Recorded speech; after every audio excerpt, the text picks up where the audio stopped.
BPS line. BPS line কোনটা বা Samsung A73 5G পাওয়ারগুলো কানেক্টটা অটো রিডিং।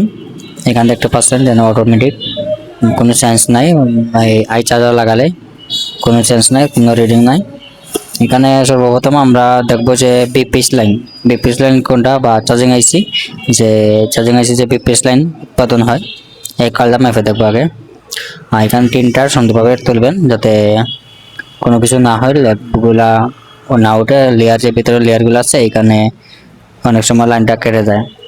বিপিএস লাইন যেহেতু আমরা শর্ট পেয়েছি, এখানে বল দিয়ে দেখবো খুব কম, এই 3.7 যে কম দেবেন আপাতত, বুঝবেন যে কতটুকু লাগে না লাগে। সুন্দরভাবে রজন থেরাপি দিবেন।